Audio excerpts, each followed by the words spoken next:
રાજ્ય સરકારના કેબિનેટ મંત્રીએ સ્વીકાર્યું કે સરકારી અનાજ જથ્થો હલકી ગુણવત્તાનો હારીજના ગોડાઉનમાં અનાજનો જથ્થો હલકી ગુણવત્તા હોવાનું જણાવતા મંત્રી કેબિનેટ મંત્રી કુંવરજી બાવળિયાએ હારીજ ખાતે રાજ્ય પુરવઠા નિગમના ગોડાઉનની મુલાકાત લીધી। અનાજનો જથ્થો હલકી ગુણવત્તાનો કુંવરજી બાવળિયા મંત્રી નિગમના અધિકારીઓને ધ્યાન પર મૂકી હલકી ગુણવત્તાનો જથ્થો વિતરણ નહીં કરાય। મંત્રી હલકી ગુણવત્તાના અનાજના જથ્થાને સરકાર પરત લઈ સ્ટોકમાં મૂકી દેવાશે। મંત્રી ઈ લાભાર્થી યોજનાથી કોઈ વંચિત ન રહે તે માટે સૂચના। મંત્રીએ જિલ્લા પુરવઠા અધિકારી પાસેથી અનાજ વિતરણ વ્યવસ્થા અને ઈ કેવાયસી અંગે વિગતો મેળવી।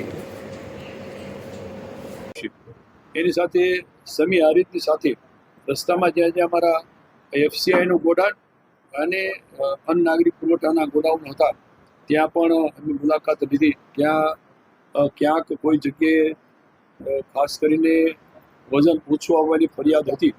અમે સમભરતી અમારી જાતે ચેક કર્યું છે। જ્યાં જ્યાં કટાવો હતા ત્યાં અનાજ એટલે ઘઉં અને ચોખા એ બંને કટાવો અમે અમારી જાતે વજન કરીને જોયું। અમારા બધા આ વિસ્તારના ધારાસભ્ય પ્રતિનિધિઓની હાજરીમાં અમને ક્યાંય કોઈ વજનની ઘટ આવતી હોય એવું જાણવા જોવા મળ્યું નથી। તેમ છતાંય ક્યાંયથી કોઈ પ્રૂફ સાથે અમારા ધ્યાન પર આવશે તો રાજ્ય સરકાર એ બાબતે ખૂબ કડક છે। કોઈ જગ્યાએ એમાં ગેપ નહીં રહે અને જ્યાં ક્યાં એવું થતું છે ને કોઈ જગ્યાએ જવાબદારને કોઈ છોડવામાં નહીં આવે। હારીજ ખાતે ખરાબ હારીજ ગોડાઉન ખાતે પુરવઠાનો જે માલ જો ખરાબ જોવા મળ્યો। ના, એ ખરાબ ન હતો પણ થોડી હલકી ગુણવત્તા વાળો અમને જોવા મળ્યો છે।